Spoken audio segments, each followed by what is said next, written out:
It's all good. This is going to be a casual event, so you can come in, chill, sit down, do your thing. Welcome. Thanks for coming out. We're going to get started here in just a moment because we have a lot of ground to cover. If you don't know where you're at, this is the Kids and Tech Workshop. And so we're going to be talking about kids plus tech and your home and all of that sort of thing. There's a couple of papers in the back, just an FYI, if you could do like one per household, that would be helpful. Some of those are pretty expansive, and we'll print some more if we need them. It looks like we already need some more. So there's Appendix A. We'll get some more printed. Chris, don't worry, I'll get it. As soon as we get started, I'll hit print, and we'll get some more. What you have, the material you have, as Craig's going to talk through, is a 10-week section that's been kind of chunked down for tonight. And so you may have more than you need, and lots of things are going to come up on the screen. And we're going to record this right now so that in the future, if you want to reference it, or people that have missed it, or if you want to go back and look at the notes, we'll try to get links for the slides, handouts, and everything in the YouTube description and get everything out there so that you all can have what you need. So I hope that it's good for you and you enjoy it. Come up and love on Craig and let him know that you've appreciated his time. And I want to say this isn't church tonight necessarily, and there might be some more explicit stuff as we're talking about the internet. You could imagine what would come up. And so I don't see any kids, but if you have kids, I want to encourage you to make sure they go to the child care so that we can talk about what we need to. And again, it's not church, so it won't be preaching, but it's good to learn. It's good to learn knowledge. Proverbs says, "The heart of the prudent getteth knowledge, and the ear of the wise seeketh knowledge." And so sometimes we just need information. We need to learn what to do, and that just has to do with data and learning the ways of the world a little bit. And so that's what we're going to do. And I'm going to pray for us, and then Craig's going to come up. FYI, this is a casual environment. If you need to get up and go or something happens, it's totally okay. We're planning to go until 5:30, and so he has a lot to say. I think it's going to be rock solid. And then after that, we're going to do about 20 minutes of Q&A. And there should be coffee and cookies in the lobby. If you need coffee now, you might just want to go and get the coffee and come back in here. Is there coffee now? You're just going to have to suffer. There will be coffee later when you're really tired. Thanks. Well, I appreciate Zach and the gang for putting cookies and stuff out there. Let's pray, and then we'll jump into our time together. God, we're thankful for this time to be together. We're thankful for Craig and our church and just this, man, you've given us this space to clear off and discuss what's really happening. God, I pray that you'd enlighten our minds, open our eyes up to what we need to see. I pray that you give us the guts to take some practical steps in our homes and even for our own selves, that you'd help us to moderate our technology so that we can be honoring to you in our homes and in our hearts. God, so come and be with us. I pray that you be with Craig. Use him. Use our time well. We pray in Jesus' name. Amen.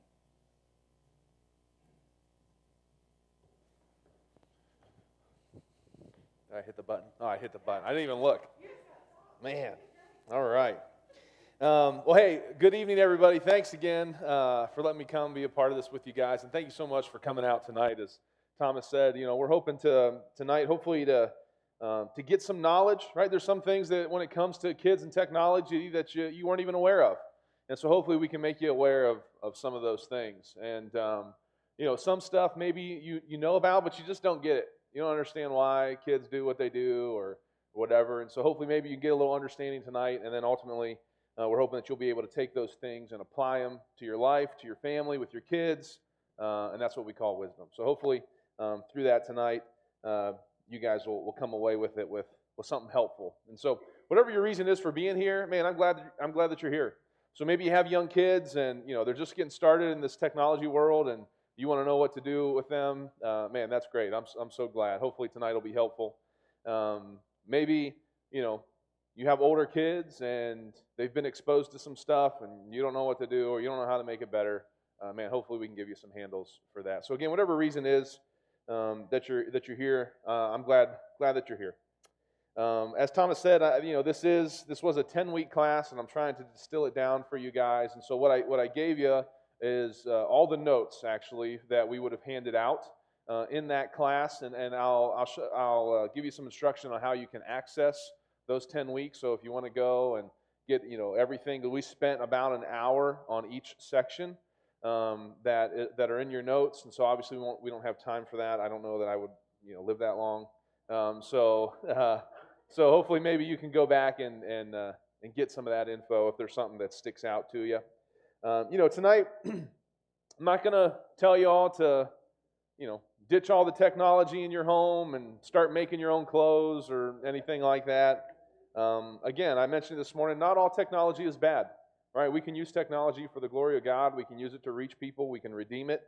But I will suggest limiting screen time in your life and your kids' life. And a lot of what we cover tonight may be a little scary, although my goal isn't to scare you. Maybe overwhelming, but my goal isn't to overwhelm you. I just want to make sure that you get what I think you need to be able to take some action steps and to implement it in your family and hopefully really create a healthy relationship with technology in your home. Okay? But now let me say this. Let me say this. Whatever you put into this is what you're going to get out of it. Okay? So like I said, I can't cover everything, and actually the last portion of what we're going to talk about are just some suggestions and some resources, and so this is gonna cost you if you want to do something. It's going to cost you time. It's going to cost you energy. You have to think through these things, work through these things. It's going to cost you money. As you'll see, there's resources out there, and they're not all free. Some are free. They're not all free. But you'll get out of it what you put into it. And so just keep that in mind. You're not going to walk out of here tonight and everything's going to be clear and obvious for you and your family, and all your problems will be solved. You're going to have to put some work into it. Okay? One of the ways, though, that I hope to continue what we talk about tonight is through a Facebook page. Can you throw? Oh, perfect. It's already up there. So this is a Facebook group, I should say. It's not a page. It's a group. You have to join. That QR code. We're using technology. See, it's not all bad. If you don't know what a QR code is, just pull your phone out, turn your camera on, and stick it up there. And if I make sure I'm not in your way, scan that, and hopefully that'll take you to a link on Facebook. If not, the web address is there on your on your study sheet. But join that. There's other parents from our church that are on that. And actually, I'll get to share some of this info again at one of our churches that we planted in Columbus, Ohio in a couple of weeks. I'll invite them to come join us as well. It's a place for you to get encouragement, for you to ask questions, how other parents are dealing with stuff. We also post just some of the resources and some of the things, the research that we found. We've posted that there so you can kind of scroll back through that timeline and find some of the stuff that I referenced tonight. But anyways, hopefully you'll join that, and ultimately what will be there are some PDFs of the notes, and we're working on compiling a YouTube playlist of all of our sessions. Right now they're kind of hidden from easy finding, and those links are on there, but what we'll do then is we'll put that all in one YouTube playlist, and you guys can find, you can binge watch that, okay? We did do this with our youth pastor, Josh Irvin. Obviously, he's not here tonight, and so we split some of these sessions, and he did a great job, put a lot of research into it. And my focus is on young kids, his is on teenagers. So I'll do my best to cover some of the stuff that he went over as well, but you can find all that on the YouTube page. Okay? Okay, so I'd like to expound a little bit on what we talked about this morning when we talked about differing perspectives. Right? So we talked about analog and digital technology.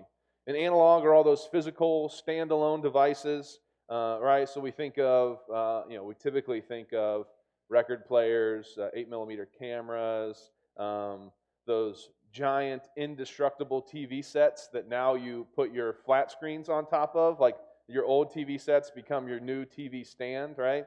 At least that's how it was for my folks when they got their first flat screen. So that's typically what we think of. And then there's also digital technology, and usually those are networked, connected devices. They're very interactive. We think of things like our smartphones, smart watches, even like Google Glass, those eyeglasses and everything. So this is digital technology. And The thing is, our kids only really know digital technology, and it's a whole different world because it's fundamentally different. Digital technology is created to be interacted with, to share with other people, right? And what happened is things have changed from our understanding of technology as we moved from analog to digital. Now, we share analog technology as far as we, sit down and watch a movie together on the TV or something, or we're singing along to our CD player in our car or whatever. We share it with people that way. But digital technology, when we talk about sharing stuff, it's way different. It's all about the experience. It's all about experiencing it with other people, and really the whole game has changed. One of the analogies that author Kara Powell uses is she said, "We haven't just upgraded our baseball bat from wood to aluminum. We started playing hockey instead."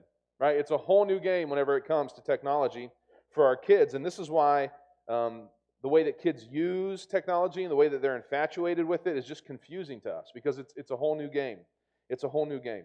And again, we talked about children being digital natives while we're digital immigrants. And if you think about it, an immigrant, they come to a new land. They have to learn a new language. There's new norms that they have to adjust to. There's new practices, right? And so what happens is we come into this digital landscape and we have our old expectations for technology, right? So like whenever we're talking to somebody face to face before digital technology got introduced, right? If they pulled out like their rotary phone and started staring at it, right? We'd be like, what are you doing? Why are you so strange, right? But now kids, they're having a conversation and they pull out their smartphone. It's no big thing, no big deal. You just keep continuing the conversation and then they put it away or they don't put it away, whatever. It's just different expectations when it comes to technology. And so it's almost like, we grew up on this solid ground as adults, and we kind of set sail trying to figure out this new technological landscape. And so we can remember what it's like to live on shore, but our kids were born on the boat, right? All they know is life on the boat. And so they experience it differently than we do. We talked about the differing perspective of a tool versus a toy. And the thing with introducing technology as a toy is it provides immediate results, right? So they're happy, they're occupied. We give them some screen or whatever, and we get immediate results. But what happens is kids begin to view technology and media differently then. They think that it's for their consumption. They think it's for their entertainment to make them feel good. You see, whenever we introduce it as a toy, then the technology becomes the focus. Right? That's the thing that we want. That's the thing, that's our end. That's what we're hoping for. When we introduce it as a tool, then technology becomes the means. Okay? Does that make sense? When it's a toy, it's the end. It's the focus of the thing. When we introduce it as a tool, it's a means to be able to do something else, to create something, to do something better. All right? So one of the illustrations that I like to use is power saw. Okay? You guys have no idea what I went through to get this past TSA on my way down here. They would not believe me. I was like, it's just for an illustration at a church. And so finally I just ran. I'm obviously spry and fast. They couldn't catch me. Actually, some dude let me borrow it. Steven let me borrow his power saw. So I appreciate that. Okay? So this is a power saw, okay? All right, pretty cool, right? Now, the thing about this is it is very dangerous, okay? It's dangerous. You would never give this to a kid and say, here, play with this. Leave me alone, right? But we do that with our cell phones. We do it with our tablets. Here, go away. This is dangerous. And so before we can hand this over to someone younger, I still wouldn't recommend to a child, but there's some training that needs to take place on how to use it, right? There are some guidelines that you put in place, all right? Don't put your fingers in front of the blade. Make sure you're holding on top and here and everything. And you even set the example for them. This is how you cut a piece of wood. You follow the line, all those things, right? There's a lot of work that can be done with a power tool. There's a lot of good that you can do with a power tool. There's a lot of creation that can take place in the hands of a skilled craftsman, right? And so this can be very helpful, but it can also be very harmful. And the same is true when it comes to technology. We can guide our kids and train our kids how to use technology as a tool to create, to do good, as a means to an end, or we can hand them the power saw and say, here, play with this, leave me alone. Right? And it's to their detriment. So one of the ways that we can begin to do that, a very simple way, is just start talking to our kids about how we're using technology. Now, I'm not saying you'll never pull your phone out in front of your kids or something like that, but when you do, just talk about it. Hey, sorry, son, sorry, daughter, just excuse me for a second. I'm just looking up a recipe for dinner tonight. Or, hey, sorry, I'm just looking up how to fix the leaky faucet. Or, you know what, I just thought of a verse, and so I'm just looking up to remember exactly what it says, right? Because otherwise all they see is you're on your phone, and there's this media now. There's something in between you and your kids. And so just talk about it. Just start talking about how you use it as a tool. Now, if you're sitting there and you're playing 3 hours of, actually, I don't even know what I was going to say Angry Birds, but I'm pretty sure that's outdated now. What's like the latest game that everybody's playing? Anybody? Anything? What is it? Wordle. Okay, yes, I've seen all those annoying posts. They mean nothing to me. This is colored blocks. It looks cool. I don't know. Right? So if you're just sitting there and saying, oh, I'm just playing Wordle. Oh, just playing Wordle. Oh, just playing Wordle. Okay, you're not teaching your kids to use technology as a tool. It's a toy. It's a toy to you. It'll be a toy to them. All right? Now, there's a whole tech timeline, and we really won't be able to get into much of it, but and earlier in your notes there, you maybe saw a definition for technology, a definition for media. And by those definitions, really, technology has been around for a long time. Right? So can we throw up those 3 pictures of the tools? Yeah, there we go, right? So what they did is they took something, they put it together to solve a problem, to do something else. So even from the most rudimentary tools to the wheel to the printing press, right? Technology has been around for a while. And it's been around and in different forms throughout the ages. There have been different ages throughout history. The agricultural age, the industrial age, the information age, right? And the information age is the one that we're kind of transitioning out of into what we call the experience age. Okay, so earlier this morning I called it the instant age, but there's actually a name for this new age that we're moving into. But most of us remember the information age, right? And there's been a deluge of information available to us since the 1980s. The first edition of the encyclopedia was published in 1771. It required only one editor, 3 volumes, and about 2,500 pages to encapsulate nearly everything that they thought was worth knowing at the time. Okay? Today, it's almost irrelevant. It's replaced by Wikipedia, which features an endless and perpetual expansion of articles, now reaching well into the millions. And in this space, there is no single editor who determines what stays and what goes. All right? So we can see how technology and information has changed over the years. And now as we transition out of the information age into the experience age, it's all about what you can experience, right? And so that goes hand in hand with digital technology and digital natives. The experience is inherent in that type of technology. But now, let me show you a picture. Can you throw that picture of Grandma up there in the crowd? Nope, that's a Luddite. There we go. Okay, so look at this image. Who do you think is actually experiencing the moment? Grandma, right? Grandma's the only one actually experiencing what's going on. You look at everybody else, it's funny because this mom right here next to Grandma, she's looking at whatever she's looking at through the lens of her smartphone. Grandma's just enjoying the moment. You've got Goofus dad here. He can't figure it out. What is this calculator on here for, right? He's like, I don't even know. I'll try to take a picture. I think this is something with Johnny Depp. I'm not trying to make a commentary or anything, but I think this is where Johnny Depp was walking down the red carpet or something. Everybody sees it. And then you got this mom over here next to him. She's looking, right? But she's trying to film too, but I don't think she's pointing that camera in the right direction. All right, so you kind of have the spectrum of the way that people interact with technology, and we're moving from the information age to the experience age. right? So if you think about it, when you look at Facebook, and I kind of made the joke that, there's not a lot of young people on Facebook anymore, and that's generally true. Facebook is typically used by an older generation, and what you do is you accumulate data from that, right? You post things, you archive things, there's a timeline, you can create albums for your photos, it's information based. And then, Snapchat is what we typically think of for a younger generation, and it's instant and fleeting. You snap it in the moment, it's experience based, and then it disappears, right? You can't see it again after 24 hours or whatever. I don't know. I tried Snapchat once when it first came out. I couldn't keep up with it. It's crazy. But we're living in this transitional phase, okay, as we move from immigrant to native. There's some laws of the digital land, and those are there on your sheet. But the one I want you to take notice of is the law of accelerating returns, and this is basically just how quickly things change.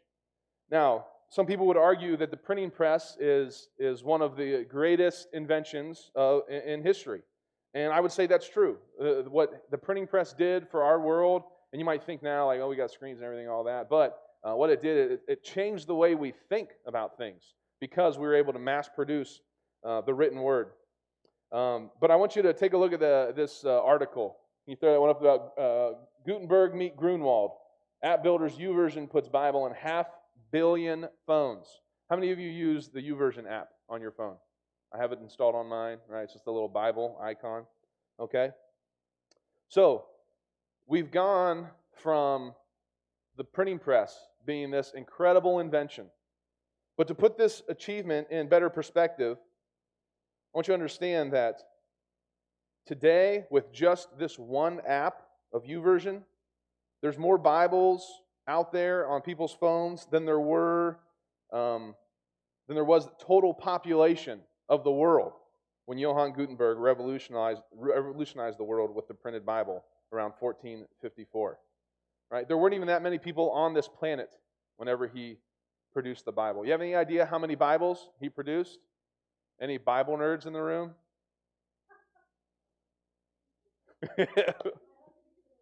He's the numbers guy. Yeah, he's not here. Any guesses? 1,200? No. 400? No. 180. That's it.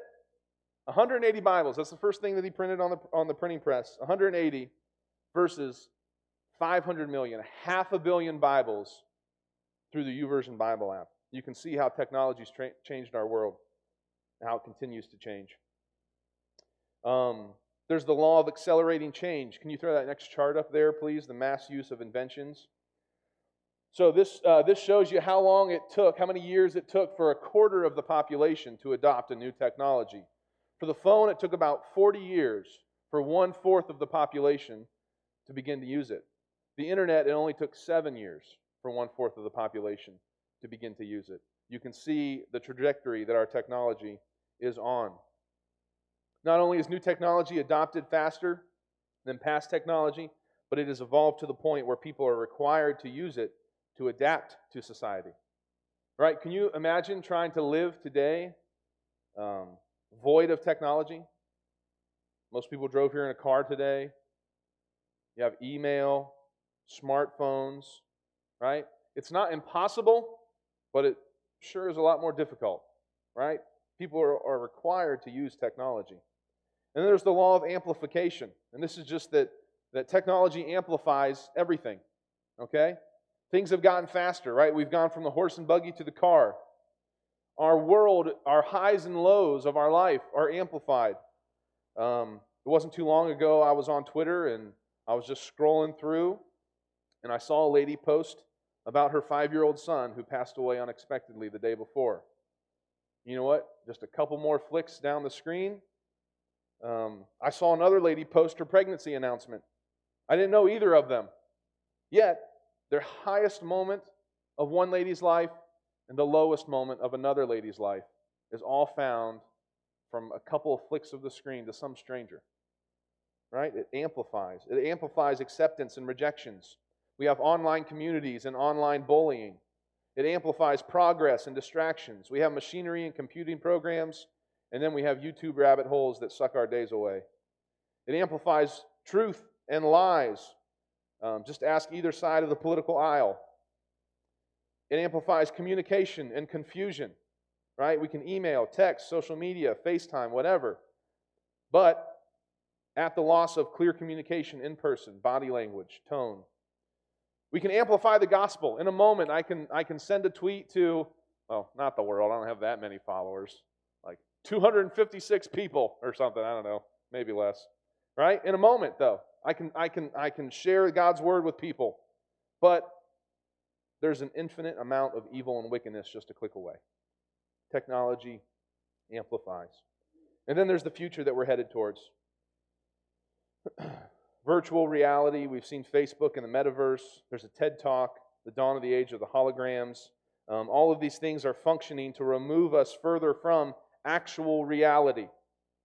Technology has always been better at communication than it has connection. And while some things can't be fabricated, that doesn't mean that our world's not going to try. We see tech and religion. We can see that the way it's shaping people's lives, right? Apple fanboys who practically worship new Apple releases. And in fact, they did a brain scan of some people. And these fanboys, whenever they would show them an image of an Apple product, the same parts of their brain would fire and light up as a religious person whenever they were shown some religious imagery, right? The same part of their brain would fire up. There's a guy named Ray Kurzweil. He's a crazy guy. His stated goal is to live forever and to transfer his consciousness into a robot. You guys heard of Kurzweil keyboards? Okay, good. You don't have any up here. That's him, okay? We don't have one Kurzweil keyboard at our church. We have like 2 or 3 of them. You've heard of the singularity, right? He's a big proponent of that, where human consciousness and technology will combine. Elon Musk. Has anyone heard of Elon Musk? Am I pronouncing that right? Elon, I'm just kidding. He's been in the news a lot lately, right? SpaceX. He wants to reach heaven, right? Neuralink. Have you guys heard about that project of his? Wants to implant this thing. He says that, someday we might not even need audible language, right? We'll have one language. Let me just refer you to Genesis 11 and the Tower of Babel. All of these things, nothing has changed. Nothing has changed. We have these revolutions. We have the financial revolution of the 1600s, where money became the central part of society. What that does is it pulls on our affection. We have the industrial revolution in the 1700s, allows us to make technological leaps, which led to globalization, and it boosts our ability. We have the sexual revolution in the 1900s. There was a cultural shift in our thinking that shaped our attitude, and now we're into the digital revolution, current day. It's the culmination of all other area. And as we saw, technology amplifies. It takes all these other things, and this morning we talked about Satan and how he has been at work all throughout history, and we can see it. He's used each of these revolutions throughout history to lay the groundwork for the course of this world. And now it's all coming to a head in the digital revolution. Moving on to how tech shapes our kids. And again, we talked about this this morning in some detail. But technology is shaping our kids spiritually, certainly. And we saw that some this morning. It's shaping us mentally. It even shapes us physically. Okay? Now, not all tech is bad. It can physically augment or enhance certain capabilities. My sister-in-law has been bound to a wheelchair since she was 12 years old.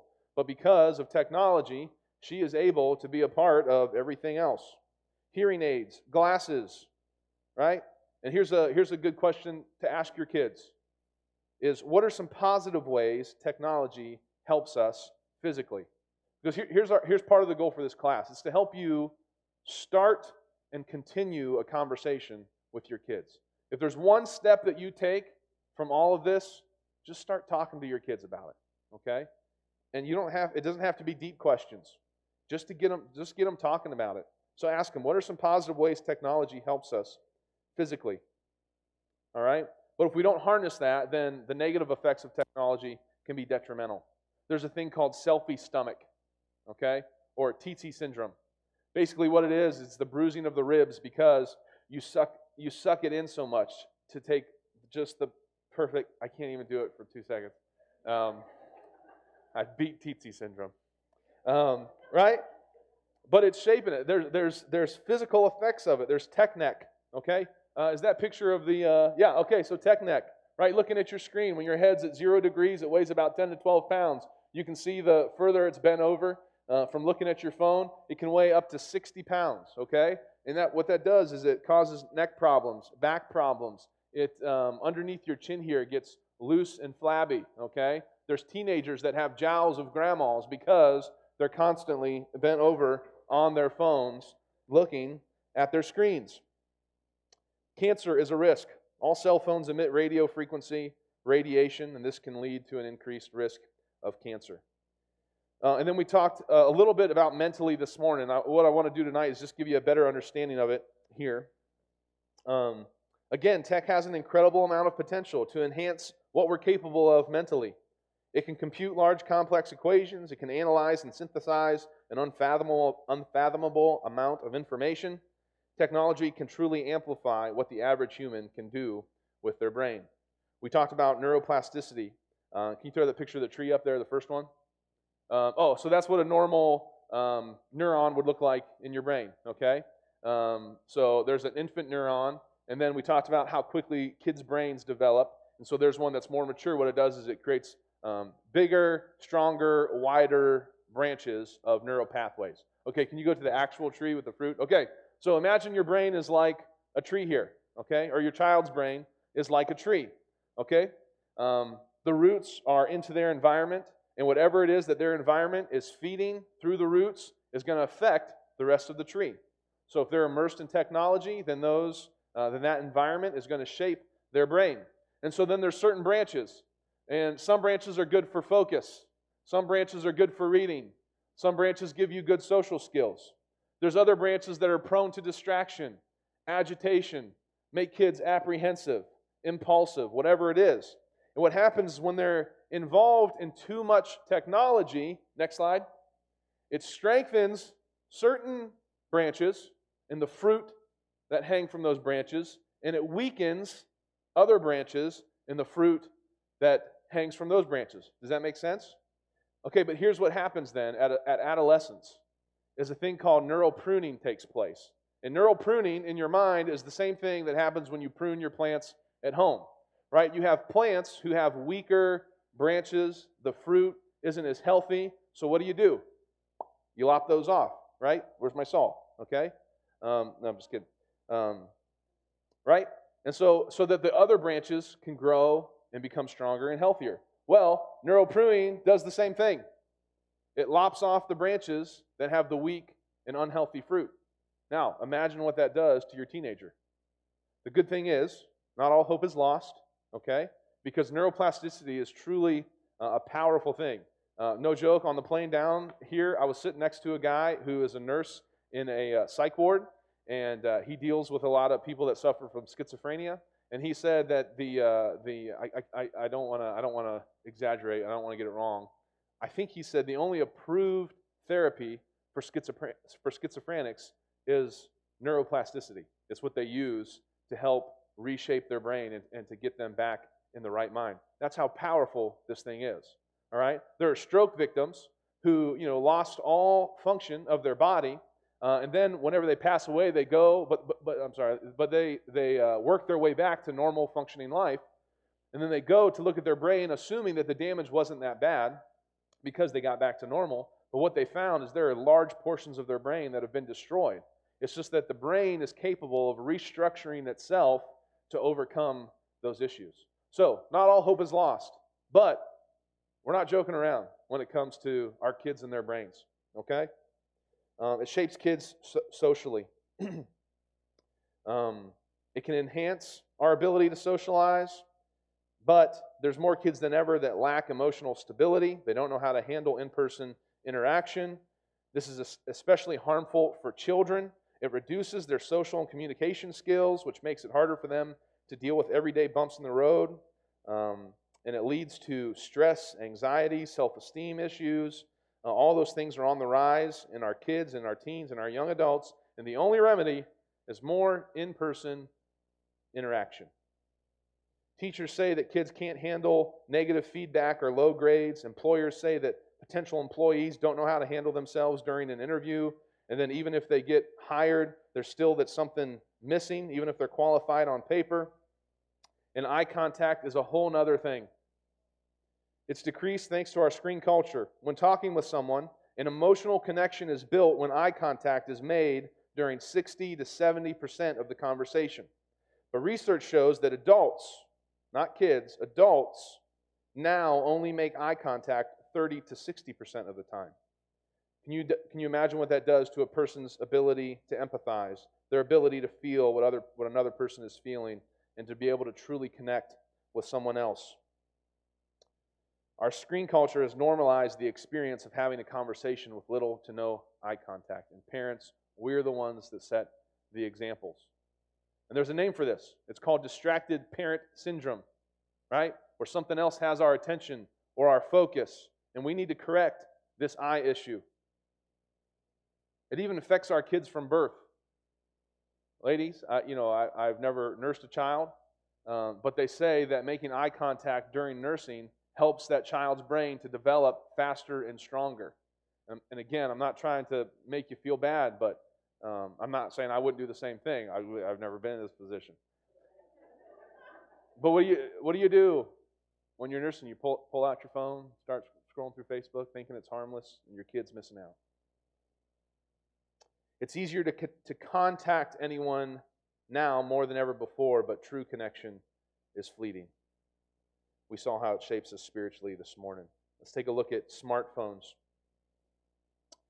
There's some key reminders from the Word of God. You need to guard your eyes. You need to guard your mind. You need to guard against our enemy. There's a bunch of other stuff there that you can read on your own. But because of smartphones, 45% of teens admit that they are constantly online, and that includes even while they're supposed to be paying attention in their school classroom. You know, most kids get a phone by the age of 11 or 12. You know what else happens at that time? They're hitting puberty. This morning you heard also at that time, average kids exposed to pornography. And that's because they're digital natives, right? So they're going through this awkward time of growth, right? We've all been through it. We've all been through it, okay? We've all been through it. And so the most natural thing for a kid to do, a digital native, is just hey, I'm feeling weird. I don't know what's going on. So what am I going to do? I'm just going to Google it, right? And what we've done is we've given them a phone to Google the things that they're feeling and experiencing during puberty. You know what? You Google enough stuff, actually, just about anything you search for, you can probably find pornography just 2 clicks away. It's ridiculous. But they're going to look that up. They're going to look up these feelings that they're having and these things that their body's doing and whatever, and they're going to stumble across inappropriate content. And it's because we've given them the tools, I use it sarcastically there, to do it with. 80% of teens typically spend time on their phone after they go to bed. We talked about that this morning. Get the phones out of the bedroom. There's some unwanted results of smartphones. You have to remember that the world always points out all the good things about sin. Right? They never share the consequences of it.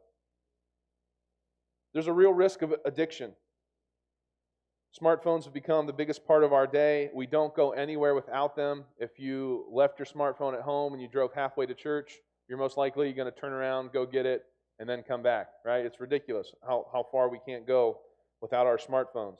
There's a thing that teens suffer from, nomophobia, or no mobile phone phobia, right? For real, it describes the psychological condition when people have a fear of being detached from their mobile phone. It leads to depression.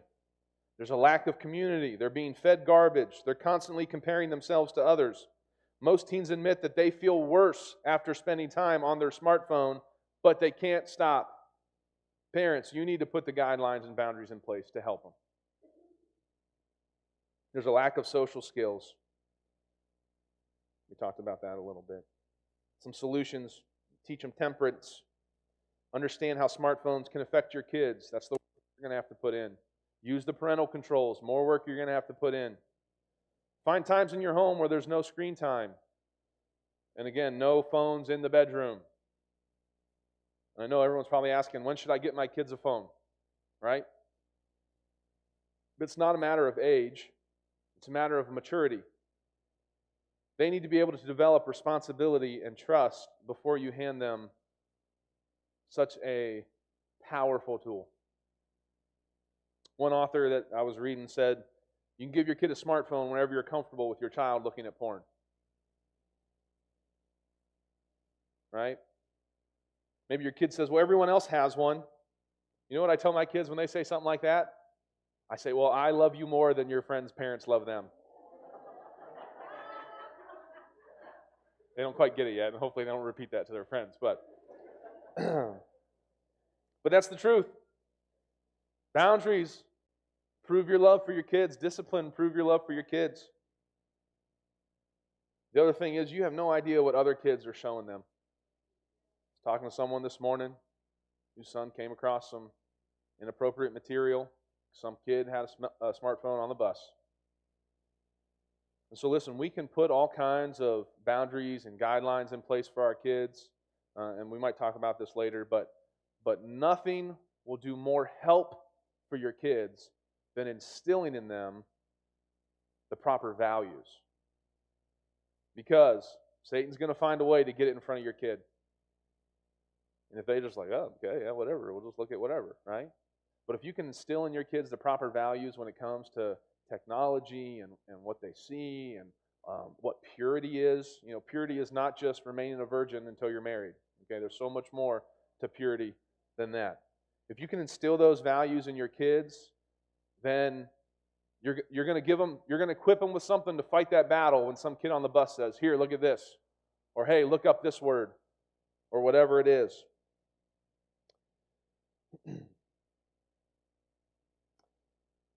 Social media.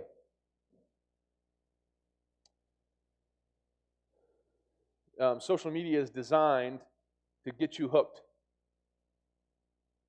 In this quote here by Don Grant, PhD, he just says the same basic idea behind the slot machine design to get us hooked, right? Well, maybe this next pull will hit the jackpot. Well, maybe this next pull will hit the jackpot, right? And listen, I see that.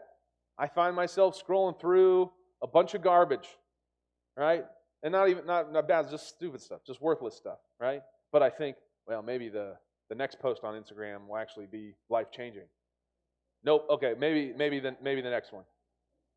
Close. Maybe the next one, right? It's designed to hook us. They have the world's greatest designers in these companies that find ways to suck you in and to keep you hooked. There's a portion there on algorithms, and that's the code that they use behind social media to keep you coming back. We'll talk about this later. If you've ever seen the documentary, The Social Dilemma on Netflix, I'm not sure it's available anywhere else, but that's worth looking at, and it really does a good job of explaining this and how it sucks you in, it keeps you coming back. It knows what kind of notification to send you when it needs to get you to look and sucked in to their network. There's some apps there for you to be aware of, apps and networks to be aware of.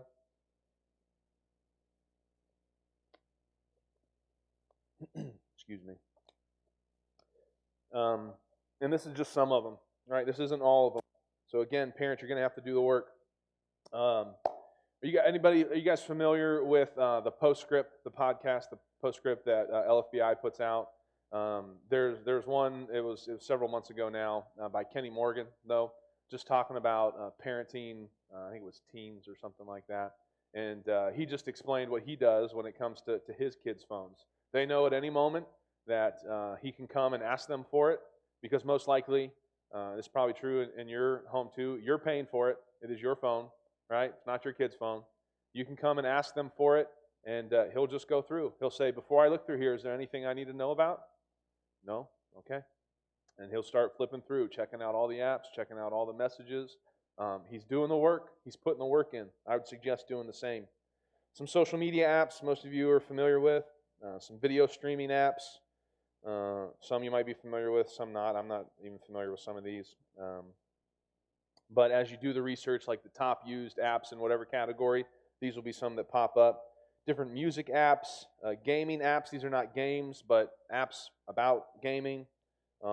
which again, that's like a digital native thing. I don't understand watching someone else play video games, right? It's so stupid. A friend comes over to my house for playing Super Nintendo, and I'm always like, here, I just can't watch too long, and I'll be like, here, let me show you how to do it, right? Because I just can't watch someone else play video games. It's so stupid. There's different browsers.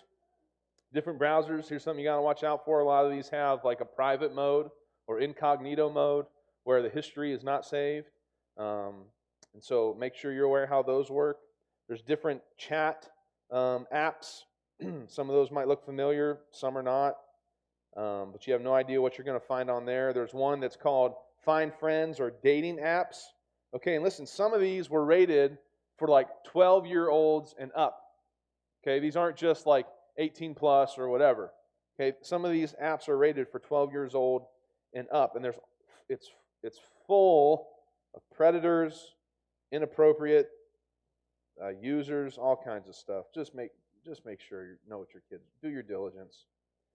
There's fake apps out there that look like other things. They look like a calculator app or something else. And what they do is they can set it up as once they get in there, then they can open up hidden photos that they've taken. It's not going to be in their photo reel or whatever it is. They can hide those from you. Like text messages, there's group chats that can be hidden under the guise of some other app. Just some practical advice. Take time to research what social media and apps are available. Set the boundaries for your kids. And it's okay to tell your kids no. No, you cannot have Snapchat. No, you cannot have TikTok. And so if we're saying no, those two have my vote, by the way. Those are just garbage. TV and movies. Now, I know we're moving quick. I'm sorry. I'm just trying to get through a bunch of info. TV and movies. Now, television's a double-edged sword. Many parents experience a vague feeling of guilt when plopping Junior down in front of the boob tube. So marketers have worked to assuage that guilt by providing things like Baby Einstein videos or educational television. But the American Academy of Pediatrics warns that children should not watch television before the age of 2. No television before the age of 2. And that studies have linked early viewing with an increased risk of attention deficit disorder, autism, aggression, obesity, and possibly dyslexia. Now, the volume of TV and movies that are out there is just ridiculous. There's cable versus streaming. But in 2019, paths crossed and more Americans subscribed to streaming services, 69%, than traditional cable or satellite at 65%. So streaming's the big deal, and there's all kinds of streaming services. In addition to the cable television, there's a growing number of streaming services available in the U.S. Can you throw that slide up there of all the different? Yeah, there's just a ton. Those aren't even all of them, right? Listen to this. Netflix alone has over 3,600 movies and 1,800 TV series. Okay, that's just Netflix. Add to that some of the popular streaming platforms: Amazon Prime Video, Hulu, Peacock, HBO Max, YouTube TV, Showtime, Stars, Philo, Fubo TV, Epix, Tubi TV, Crackle, Disney Plus, Apple TV Plus, AMC Plus, Paramount Plus, Discovery Plus, ESPN Plus, plus. Okay? You can find niche services like anime on Crunchyroll, Funimation, Retro Crush, horror films on Shudder, documentaries, LGBTQ-themed films, indie films from black creators, weird art house flicks, reality TV, comedy, sports, etc., ad infinitum, ad nauseum. The list goes on and on and on forever. But don't you worry, Christians. The marketplace hasn't forgot about you either. They'll take your money. If they can make money off of you, they will. There's also faith-based streaming services like Right Now Media, Up Faith and Family, Minnow, PureFlix, etc. Here's the thing about these streaming services. Is because it's not public television, the FCC currently has no regulation over most of these platforms. So we subscribe to some of these, okay? But we did ditch Netflix when that whole cuties thing came out. I don't know if you remember that. That was kind of the straw for me. But if you'll notice, anything that Netflix gets a hold of, anything that's produced by them, man, there's no telling what you're going to find in those shows. because there's no regulation over them. They're not public broadcast channels. So you have to be careful. You have to be careful. Some of the effects of TV and movies, it's detrimental to our creativity and imagination. Television is an image-based media. This is extremely stimulating to the brain, but not in a good way. Think about it. Whenever we read something, when we look at words, hear words, our mind thinks in images, right? So our mind is working creatively to produce those images in our mind, right? It's liberated to use our imagination and to produce an endless array of images to accommodate what we're reading. Okay, so how many of you have ever read a book and then watched a movie made off of that book? And how many of you were disappointed in the movie? Yeah, right? Because the images from the movie didn't line up with the images in your head. You had what the characters looked like, what the settings looked like, how things played out, right? Or switch it. How many of you saw a movie based off a book and then read the book afterwards? My guess is the characters looked the same in the movie. The setting looked the same in the movie, right? So here's a little exercise by author Shane Hipps in his book Flickering Pixels. I want you to read this statement. Is this up there? The boy is sad. Just the words. The boy is sad. The boy is sad. And for however many people are in here tonight, there's a different image in your head, right? Everyone's brain is working differently. You've put some sort of image in your head for that. But now, I want you to look at this picture. The boy is sad. Now, everyone has the same image in your head. No creativity required. Your imagination can take a back seat. Right? Creativity is like a muscle. The more you work it out, the stronger it gets. And in our image-driven world, our creativity and problem-solving capabilities begin to atrophy, and our brains get to the point where they crave more and more force-fed images to keep them stimulated because they can't produce them on their own. Our brains get too lazy. This is especially dangerous for our kids because exercising their creativity and imagination is a fundamental stage in brain development that begins at a very young age. That's why the American Academy of Pediatrics recommends that no TV before the age of 2.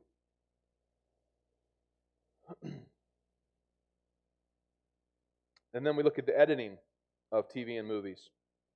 From Dr. Christakis, when you condition the mind to become accustomed to high levels of input, there's a chance that reality can just become boring. If you compare old TV shows with current ones, this effect becomes all too obvious, right? So we can look back on old shows like Mr. Rogers' Neighborhood. It's a great show. There's one camera angle. That camera follows him as he slowly moves from one side of the set to the other, taking his jacket off, putting his cardigan on, changing his shoes, singing some goofy little song, right? He talks in a slow pace. He's slow-mannered. All of those things, right? The editing is, there is no editing, right? Basically, there's no editing, okay? But now you look at today's, fast-paced whiz-bang cartoons. Man, I've heard that when it came to music videos, this is just music videos. I think it's even shorter for kids shows. But they never kept what's the word I'm looking for? A segment of it, so many frames for 4 seconds. Every 4 seconds it changed to keep your attention, right? So even educational shows like Baby Einstein, they're discombobulated cuts between shots of animals and toys and children. We think that we're doing our kids a service, when in reality we're feeding them nothing more than brain candy with no real developmental value. Our kids are pulled into the screen like a moth to the flame. Look at these images of these kids. One photographer captured these zombie-like expressions of kids as they were sucked into the glow of the TV screen.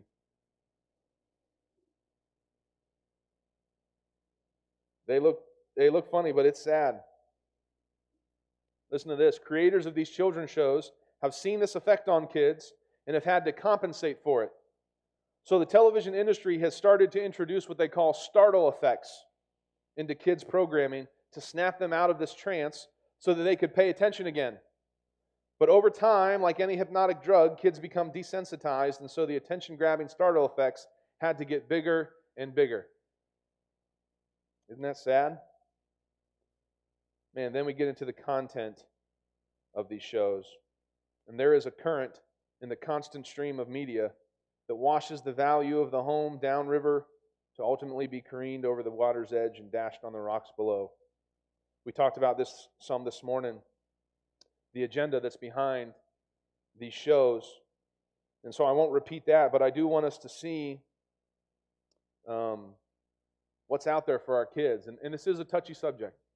Some of us may have loved ones in our lives that would consider themselves a part of the LGBTQ community. They may be confused on their identity of who God created them to be. Some of you may have been through that or struggling with that. And so I want you to know this is not an attack on you. God has a design for you, and we would love to help you figure that out. But there's an agenda behind this community, and it is directly opposed to the agenda that God has for our children. Look at this stat from Insider. Can you throw that chart up there, please? From 2017 to 2019 alone, we found a 222% increase in representations of LGBTQ identity. In 2019, a total of 74 newly debuted or confirmed LGBTQ characters made their way to the screen. And Insider, this is obviously a secular publication, they're saying this is a good thing. But they even put together a database of all the LGBTQ characters in kids shows. This is on that Facebook group. So if you go there, you can find that and you can see what your favorite kids show is and see what kind of agenda they have behind it. Breitbart said the increase of LGBTQ characters and themes popping up in TV shows made for children in the last decade is not an organic development. It's the consequence of so-called queer creators pushing the LGBTQ agenda and working with major entertainment networks, writers, producers, showrunners, and directors to place sexualized themes into on-screen fare made for young audiences. Insider says the rise of gender diverse representation isn't a coincidence. So again, they're saying this is a good thing. Insider is. But they're saying it's not a coincidence. Shows created and run by queer women, trans, and non-binary showrunners are largely responsible for the influx of non-binary and trans characters in kids' animation. Since this class, the leaked footage from the Disney VP Zoom meeting had come out. Have you guys seen that? Where they're talking about since the bill that came out in Florida, right? And I believe the quote was from the lady. She said, "Our not so secret gay agenda." They're not hiding it anymore. They're not hiding it. Some examples. This first one is from Pride.com.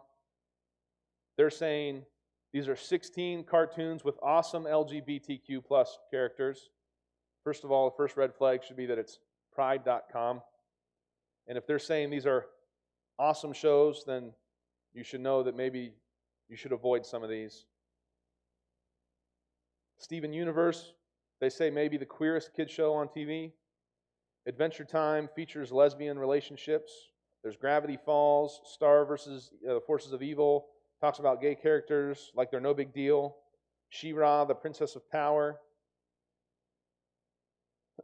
These shows, you may say they're for an older audience, but there are plenty aimed at young kids as well. Can you throw the next slide up there?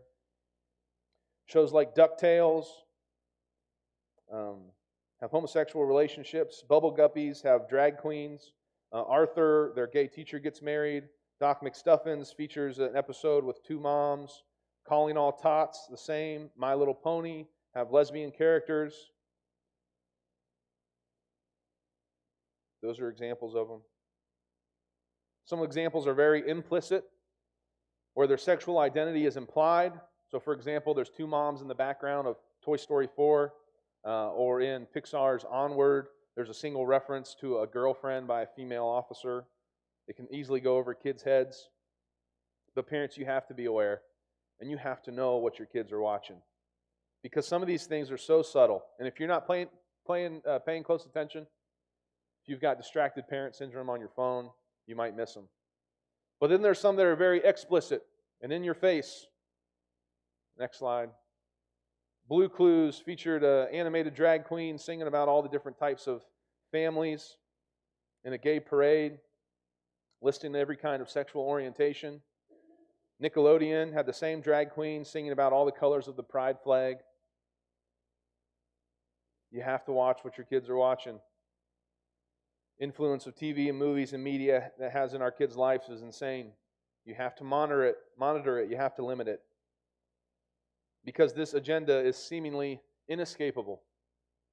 We tried to sit down with our kids and watch the Olympics, and we don't have cable, so we have streaming. We're able to stream it.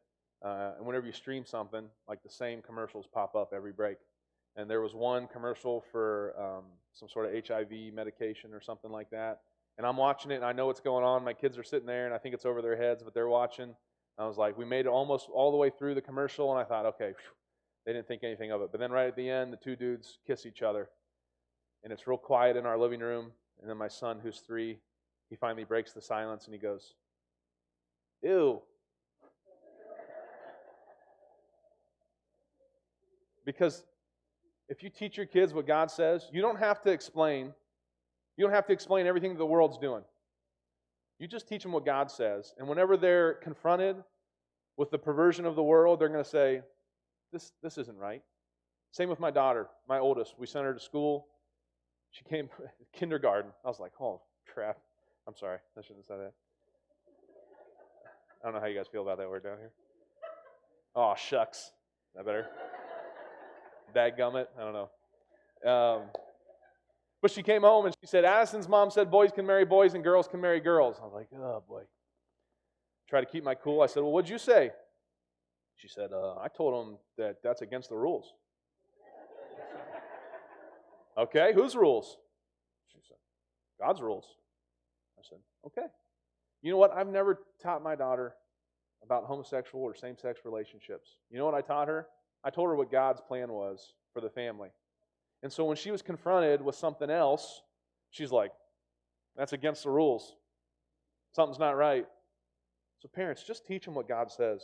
You don't have to worry about ruining their innocence. The world will take care of that soon enough. Just prepare them for that fight.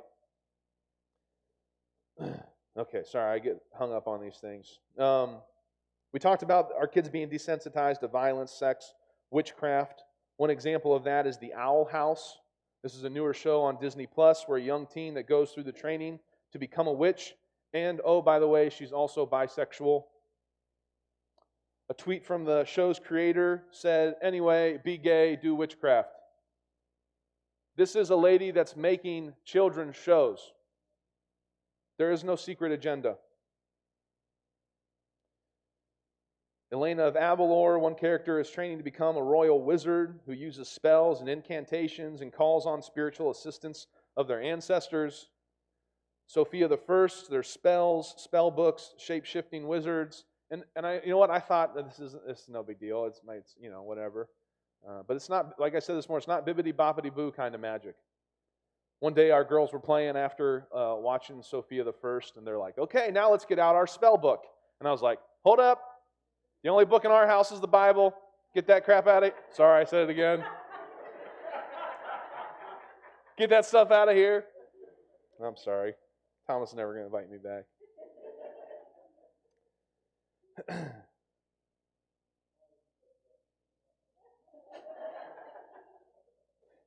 I'll watch my mouth. You know what show I do love? I love Bluey. Does anybody watch Bluey? I love Bluey. I'm not joking. That's a good show. Now, like seriously, it's creative. It's fun. It's got a good family. They're invested in their kids. They interact with their kids. We've taken ideas from this show. The only bad thing is it's only like 7 minutes long. So when it comes to helping your kids with patience, we're not really doing them any favors there. But I really like Bluey. All right, moving on. I'm gonna move quicker. I'm gonna skip a bunch of this stuff just because I want to get to the tech tips, alternatives, and resources. Pornography, though, this is the elephant in the room that no one wants to talk about, but it's destroying lives. Many men struggle with it. I think that's one of the reasons that we don't talk about it as much. It's awkward. Sometimes we're just so naive that we don't think that it affects anyone in our family. It's now easier to get than ever. And it's not just a male problem, though. The percentage of women that struggle with pornography is going up. On the list of the top 10 most visited sites, 2 of them were porn sites. That includes sites like Google, Amazon, YouTube, Facebook, Yahoo, Instagram, Wikipedia.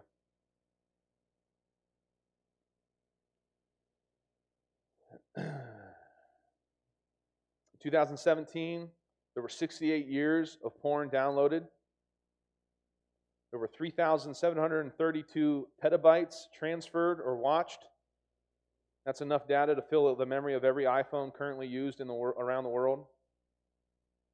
In 2018, there was so much pornography watched that if you started watching what was just created in 2018, if you started watching it after the Wright brothers took flight in 1903, you'd still be watching it today. If you copied all the data from 2019 on hard drives, the pornography on hard drives from 2019, it would reach the sky and touch the edge of space. 2019 alone, the equivalent of nearly 6,650 centuries of porn was consumed. And listen, that was from one website. That was from the leading pornography website. There are roughly 24.5 million websites that consider themselves pornographic websites on the internet.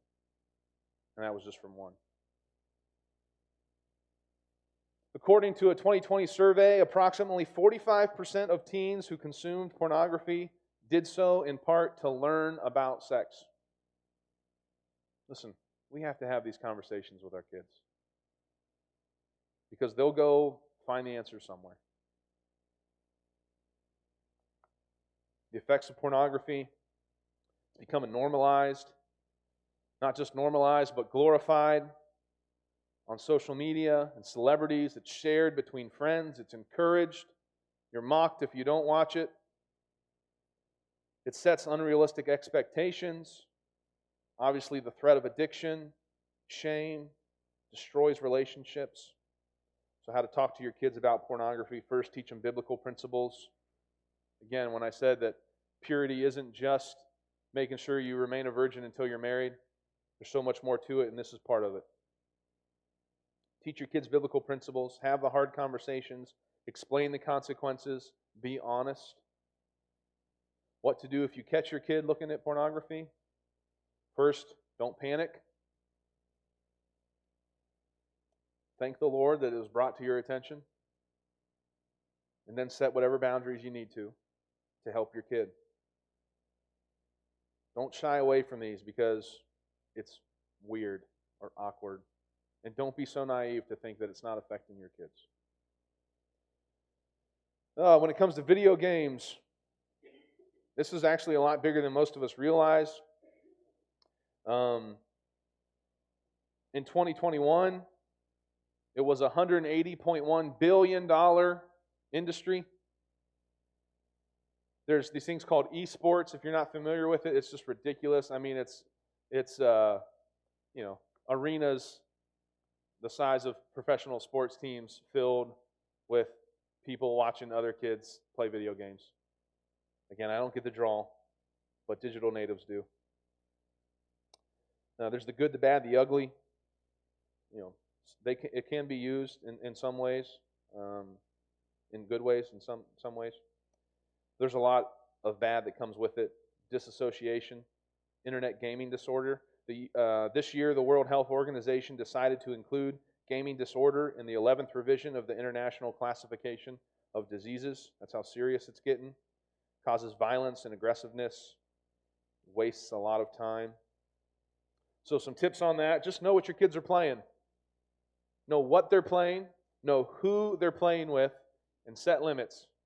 Because, man, so I occasionally play some games I haven't played for a long time. I'm not good at it. So I was tired of these 12-year-olds beating me and stuff. And but I'd get on, and then these 12-year-olds would be cussing me out. I'm a grown man. I'm not taking this, right? But then think about that 12-year-old and what some 37-year-old dude is saying to them. You don't know who's on there when you're streaming. You got to know what your kids are playing, who they're playing with, and set those limits. And then we see screen addiction. Oh man, this is ultimately, our smartphones are at the center of this, right? All of this can be done on what we keep in our pocket. But listen to this: excessive screen exposure can neurologically damage a young person's developing brain in the same way that cocaine addiction can. This is from the book Glow Kids. He says, that's right. A kid's brain on tech looks like a brain on drugs. Okay, let's get into these tech tips and alternatives, okay? Let me grab a drink of water.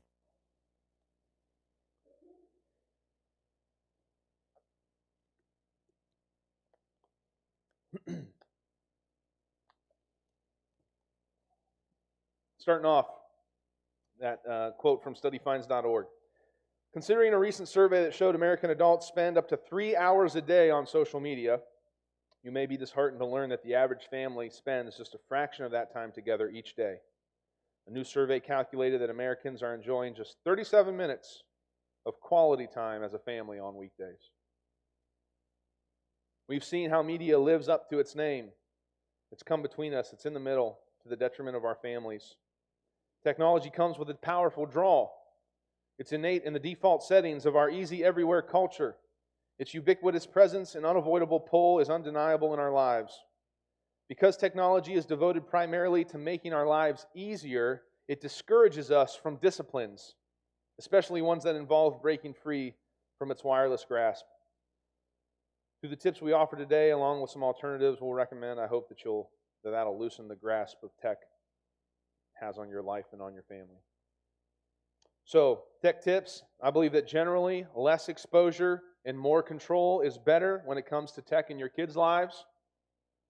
You need to learn how to set up the parental controls. I'll give you some resources for that here in a minute, but make sure you're using those. You want to maybe set up a tech budget.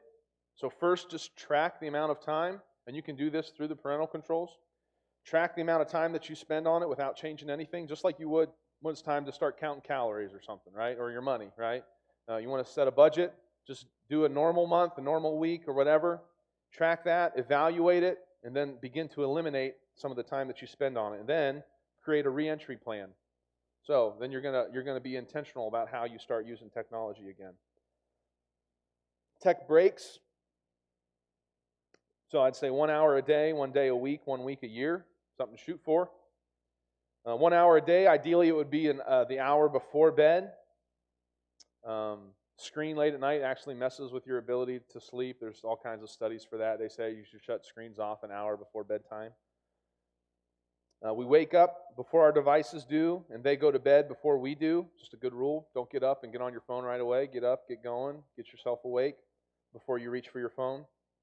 Get something productive done. Have set times during the day when tech is available rather than setting all the times that it's not. Okay? So this is kind of maybe a concept that you use, but it's flipped a little bit. So maybe you say, hey, listen, technology, kids, is only available from, let's just say, right after dinner at 6 o'clock to 7 p.m. or something. I don't know. Okay? And so you set that expectation for them. And then, if they're off busy doing other things, playing outside, having fun, creating something, and 6 to 7 comes, and they didn't get on technology, then shucks. Sorry, I said shucks. Jen asked me not to say it. Then no tech today, right? Instead of saying, listen, you can't have it from this time to this time. Say, you can only have it from this time to this time. If they fill that time with something else, then no technology for the day. Keep screens out of the bedrooms. We mentioned that already. I'll keep saying it. 1 day a week. There's something to be said about a Sabbath, and then 1 week a year. You're going to have to be intentional for that. But I think it's worth shooting for. You want to make sure that your kids are, when they do use technology, that it's digital vegetables instead of digital candy. So something good for them rather than something that's just giving them a dopamine kick. That's where the whole screen addiction comes in. It releases dopamine in your kid's brain, which becomes addictive. It's the same thing released when you use drugs and other things that are enjoyable. Encourage your kids to create more than they consume. This goes back to using it as a tool versus a toy. Maybe they can share a specific skill or an interest other than those stupid TikTok dances or whatever they're doing on there, TikTok challenges. Use screens for a purpose and together rather than using them aimlessly and alone. Find a way to use technology to bring you together rather than allowing it to come between you. Tech alternatives. There's benefits to boredom. You can see those there. A comedian that I like, he said this once. He said, "I'm bored is a useless thing to say. I mean, you live in a great big vast world that you've seen none percent of. Even the inside of your own mind is endless. It goes on forever inwardly. Do you understand?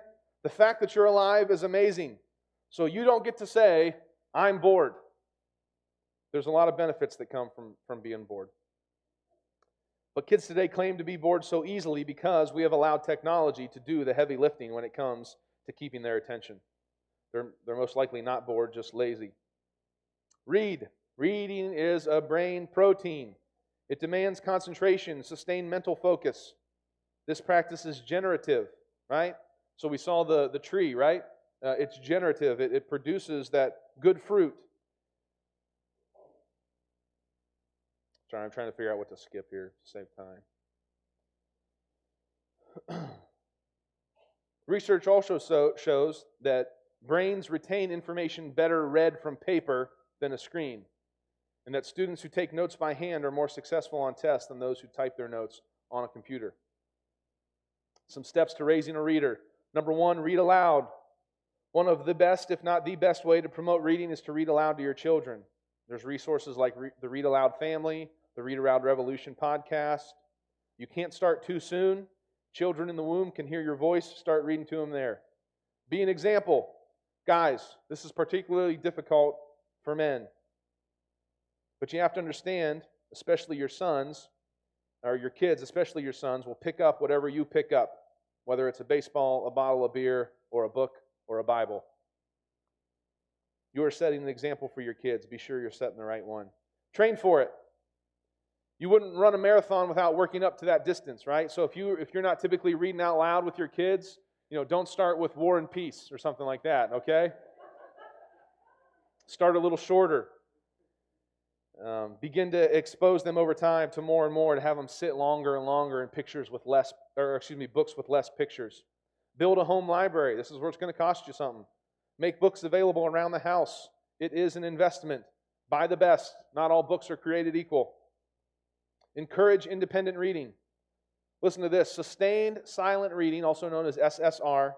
The amount of minutes a student spent in SSR was directly linked to their academic achievement. Before you turn off, here's a suggestion. Sorry, I'm just plowing through this stuff.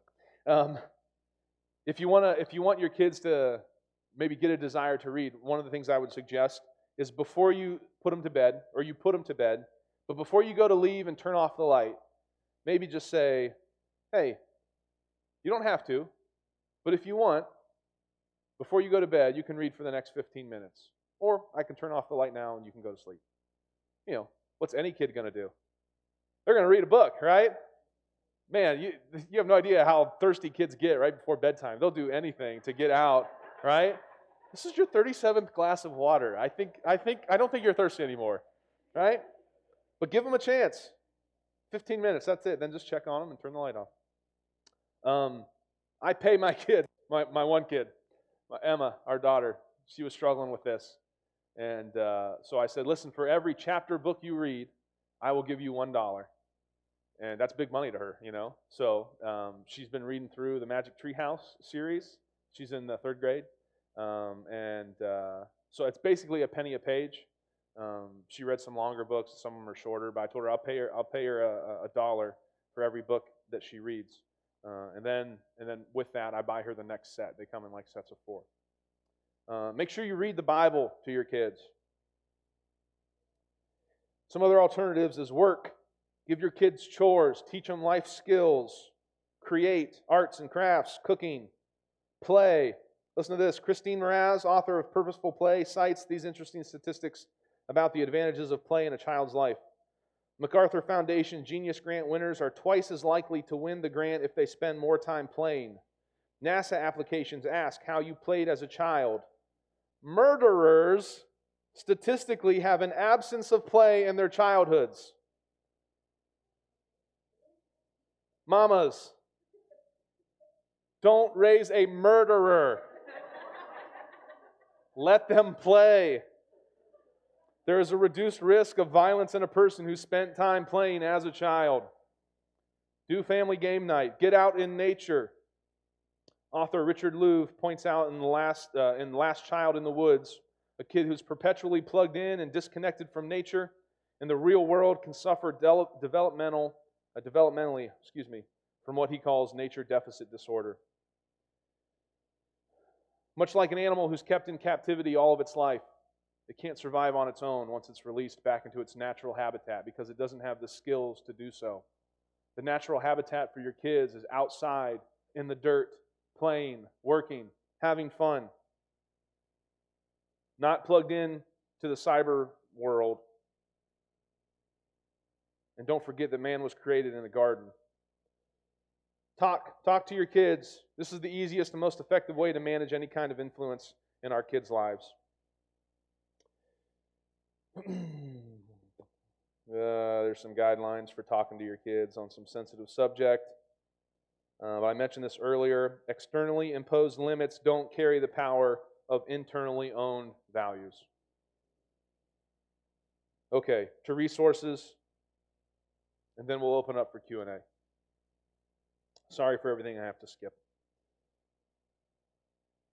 Again, you're going to get out of this what you put into it. And what also is true is, like technology, like every other area of life, your kids will follow your example. So I hope that you find these resources helpful. You'll make an effort to do your own research and take action when it comes to managing media's influence on your family.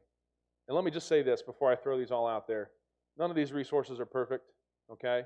Some of these resources, and actually, if you watch the week we did this in class, there's even more than I listed here. I had a whole table full of books that I would recommend.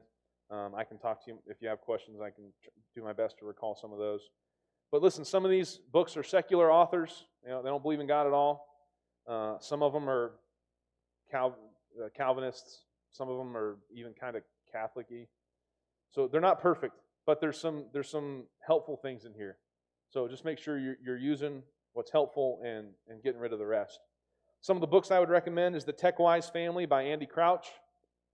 This guy is extreme, but maybe he'll give you some inspiration. I'm not saying you'll have to do everything he does, but if you did, man, kudos to you. My Tech Wise Life, which was written by his daughter. Disconnected by Thomas Kirstein. Glow Kids by Nicholas Kardaras. Every Parent's Guide to Navigating Our Digital World. Parenting in a Tech World by Matt McKee and Titiana Jordan. Screen Kids by Gary Chapman and Arlene Pelicane. Some tools. Parental controls. So there's Apple Screen Time. There's Google Family Link. There's Microsoft Family Safety. Kindle on your Fire tablets. There's a parental dashboard for that. Some hardware to check out if you're at the point where you're ready to get your kid a phone. There are some physical phones like the Light phone, the Wise phone that you can get them. So these are limited in what they can do. They don't have like a lot of the social media and a bunch of stuff available to them. But some of them they can still take pictures. Some of them they can still text friends, all that kind of a thing. There's something called Circle, and this is both a piece of hardware, but there's also an app where the hardware you plug it into your modem at home, and it's like a firewall, so you can control everything that gets through that on which devices. You can shut off the Wi-Fi completely for certain devices. There's a bunch of stuff you can do that. You can pay for the app, which is a subscription, so that while they're not on your Wi-Fi network, you can do some of those same things on their mobile phone. There's a lot of software available. The big one is Bark. Does anybody use Bark in here? Any families? Any heard of it? Okay, cool. So what this does is it monitors and filters content. It'll give you, as a parent, notifications of harmful content that might pop up on your kids' phones or tablets or laptops, whatever. It monitors text, email, YouTube, and 30-plus apps and social media platforms for signs of issues like cyberbullying, sexual content, online predators, depression, suicidal ideation, threats of violence, and more. You can manage your kids' access to the internet, a whole bunch of other stuff. There's some similar things. And again, you're going to pay for these, right? These aren't free. It's going to cost you something. It's going to be an investment.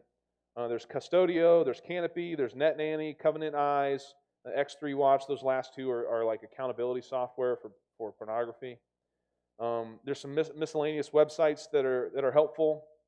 Axis.org. You subscribe to this. I get the weekly. I subscribe to it, and they send you a weekly email, and it keeps you up to date on all the latest tech that your kids are dealing with. So you don't have to, do the dirty work and dig into, download TikTok, create an account. Please don't do that. Just stay out of there.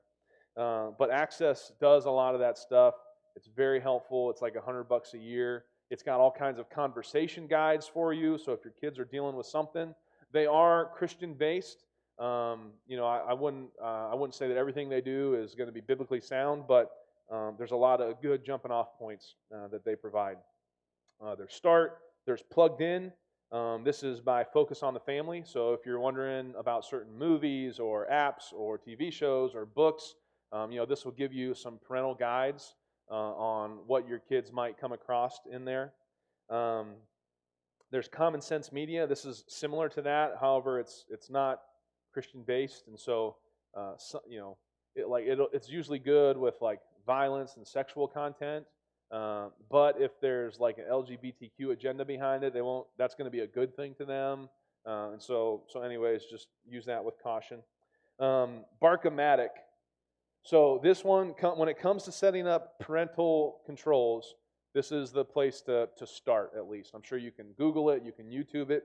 But basically what you do is you set up a profile on this website, and you plug in all the devices that you have. iPhones, iPads, Fire tablets, Google thing that you plug into your TV. You got Alexa or whatever it is. Wii, they don't make those anymore. What are they called now? Switch, Nintendo Switch, Xbox, PlayStation, whatever it is. You plug in all your devices, and then it'll give you a step-by-step guide on how to set up the parental controls on it. Okay? This is obviously made by Bark, which we mentioned earlier. There's Parent Q. They just have a lot of good resources, and not all of them are tech-related. Protect Young Eyes, Parents Who Fight. There's a Parenting in the Tech World Facebook group, and there's a lot of parents asking questions on there, and then in the comments, people will give suggestions and stuff like that. This is not Christian-based necessarily. As I read some of the posts, like I'm a member of it, as I read some of the posts, I think this is so obvious. Just take the phone away from your kid. We won't have this issue, right? There's nothing wrong with doing that either. But anyways, people think differently. Keep your kids away from Google. There's a kids search engine called Kiddle, and they do their best. Even the safe search from Google, they say we do our best to filter adult content, but no filter is perfect. Yada yada, all that. Man, that was a struggle. Even I was a little frustrated and didn't appreciate that our school taught my daughter how to use Google Images. And again, there's nothing mature, but there's certainly images. So I search things that I thought that she might search for. So she says, I say, what do you want to be when you grow up? She says, I want to be an artist with my pictures in a museum. Okay. So you know what I Googled on her Chromebook, her school-issued Chromebook? I just Googled art. You know what the first website was that popped up? Art.com. You know what I could find within one click of going to that website?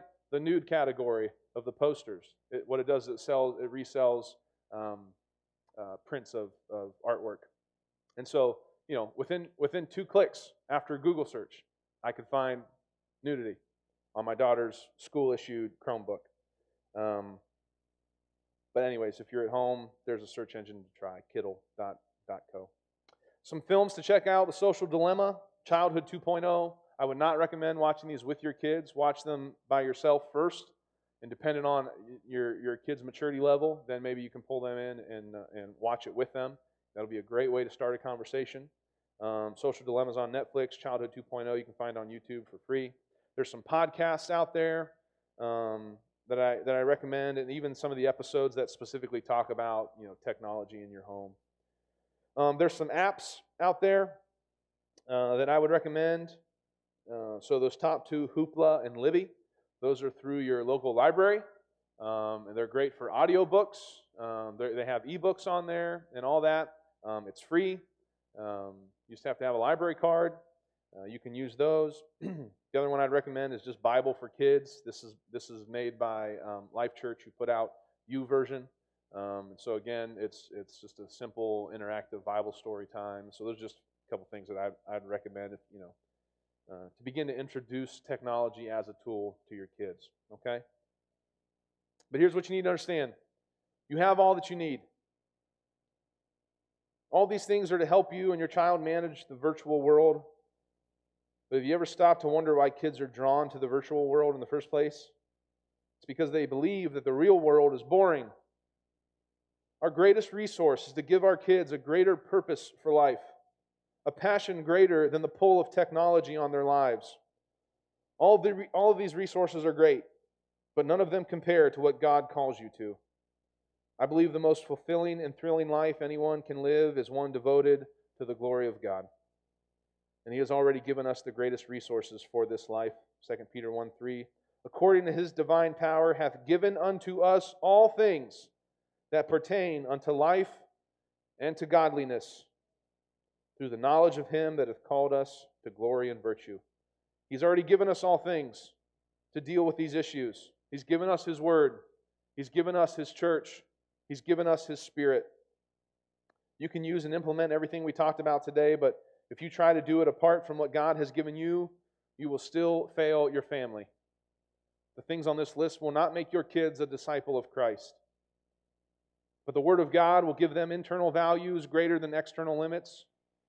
The church of God will provide people with experience and willingness to help you as parents and to help your kids. The Holy Spirit is our teacher and our comforter, and He'll guide us into all truth. Above everything else, trust and obey God's Word. Stay connected to God's family. Get plugged into His church, and follow the Holy Spirit. So again, I know that we flew through a lot of that, and it might be overwhelming, and it wasn't my goal. But I did want to get all this in your hands, and hopefully it'll start you down a path to taking this seriously and to be able to help your families. And so for the next few minutes, if you have to get up and go get your kids now, you got to go somewhere else, don't do it. That's not going to bother me. If you want to stick around for a few more minutes, that's cool too. If you have any questions about anything that we covered, or maybe there was something in the notes that you saw that we didn't cover, or maybe there's some specific that you have a question about, I'll do my best to answer them. But I would also encourage you, at another time too, if you need to talk to Thomas, talk to Chris Allred, talk to James, talk to David that are over your children, your student ministries, and over your church. They're going to be great resources for you. But I'll do my best if there's anything that I can try to help you with. If there's not, if anybody wants to deal with that smartphone problem right now, we can take care of it. I'll be happy to. Actually, I really wish someone would, because not mine. I'll cut yours in half.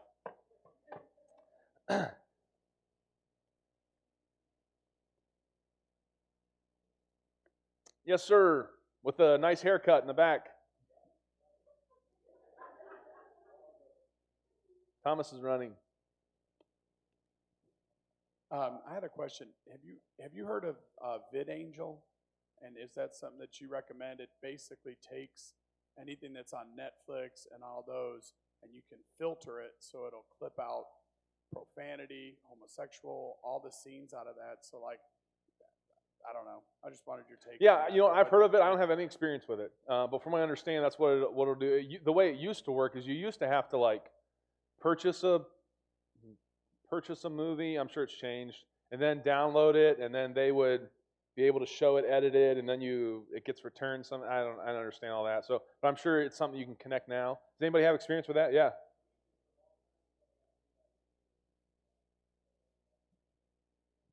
I was going to say, it used to actually be really good because you could do that. You could filter out, and what it was is you would buy it for like $20 because the legal thing was only the end user can edit a film.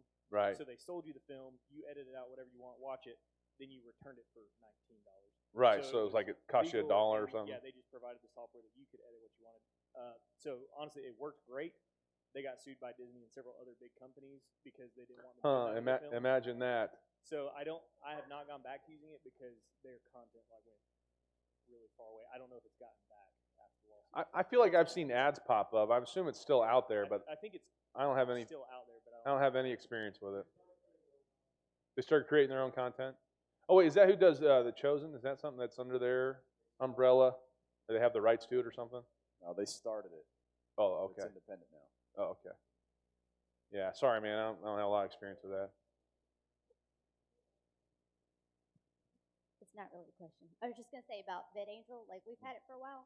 So if you have Netflix or Prime or whatever, you can sync it to that. And the only thing I would be careful about is with the language, it just bleeps it out, but you can still read their mouth. So your kids can probably pick up on that. And then also any like sexual scenes that will kind of lead up to it. And then, so how much you want your kid to know, I don't know. But that's all. Thank you.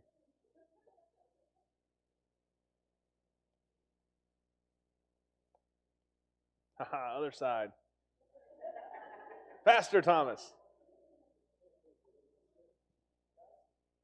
I'm sorry. I saw a video Hmm? and it talked about the tech people and Google and Microsoft and how they almost unilaterally don't let their kids have screens until they're like 18, Yeah. like in their schooling and everything. Yes. And I was just wondering, in your research, have you found anything about getting rid of Section 230 of, I think it's the Communications Decency Act, which says that, because I also seen that on Facebook, like allows like sex trafficking of children. They've like allowed stuff like that and pornography to disseminate through Facebook, which gets to children, which under normal circumstances you'd be allowed to sue them, but because of this Section 230, you're not allowed to sue them at either Google or any provider of, I don't know, communications material such as Google, Facebook. Have you come across anything that?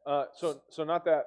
I don't know anything about that. I do know that what you'll find is a lot of tech giants do limit or eliminate technology in the home, and so that's one of the things actually in the full classes. We see this video about from Steve Jobs, who talks about how technology, a computer, is like the bicycle for the brain.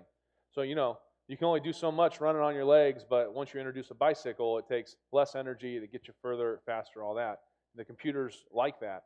And so here's this guy who has made, billions of, I forget what he was worth when he died, right? Billions, if not trillions of dollars.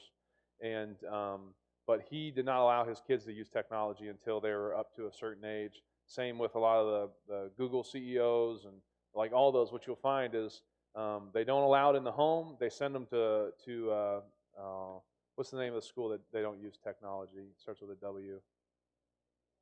Waldorf. Thank you. Waldorf schools that I don't know if they don't use it, but they at least limit it. They send them to those types of schools because they understand something that we don't, right? They understand the effects of technology on people. They have employees that work to get you sucked in and to get you messed up and to get your kids messed up, but they're not going to do that to their kids, right? But they'll make a buck off of you. So I have heard that, and it's as far as I know, it's fairly true. Just these tech giants that don't allow their kids to use it. Someone had asked, like, "Oh, asked Steve Jobs, your kid must love the new iPad," and he's like, "Oh, he's never used one before," He doesn't allow it. So, but I'm sorry, I don't know anything about that other part of it. Yes, sir. I may be the only person in the room that doesn't know the answer to this question, but what is the metaverse? Facebook has changed its name from Facebook to Meta, and there's a lot of other services and products under that. And so the metaverse is just basically a virtual reality universe. And so you'll put on those big goofy glasses and stand in a room, make sure there's nothing around you to trip over or whatever, and you go in, you look like a cartoon character and interact with other people in a fake world instead of just going out and interacting with real people in the real world. So that's basically, from what I understand, that's metaverse. And so they're just and again, this morning I mentioned that the end result of technology is ultimately more and more isolation. Right? They won't encourage you to go out there and make real friends. They'll encourage you to buy their latest product and stay in your home and talk to other cartoon characters or whatever it is. And so that's what we see through Facebook. That's what we see with Ray Kurzweil, again, same thing. Elon Musk, all those things. Everything points back to Satan's ultimate goal, which can be seen in the story of the Tower of Babel. Right? There was this society, they wanted to reach heaven on their own. They wanted to make a name for themselves. And God even said, there's nothing that can be restrained from them, from all that they imagined to do. Right? They were well on their way to accomplishing that until God came down and put a stop to it. And we're seeing the same things today. People want to live forever. People want to make their own way to heaven. People want to make a name for themselves. And before it gets too bad, you know what's going to happen? God's going to come and put a stop to it. And so that's just all part of, I think, where the future of technology is, just to separate people from real community in the name of community. It's not the same thing.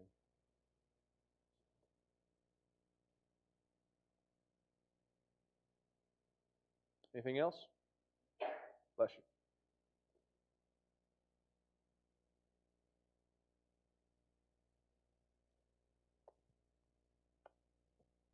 You said that your church did like a 10-week class on that.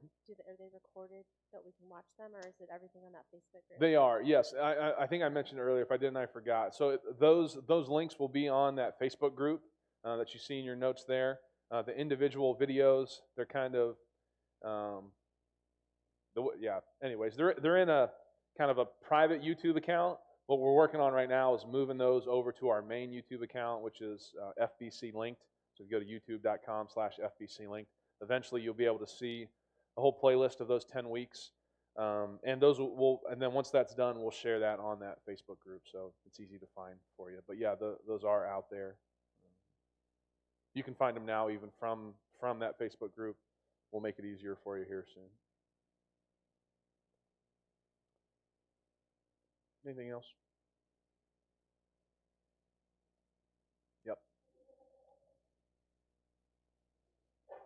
I think for me personally, the challenge is to find the balance between the world that they're going to inherit, which is inherently technical, and which they have to navigate, and the good old-fashioned literacy, because the God of the universe gave us the written word.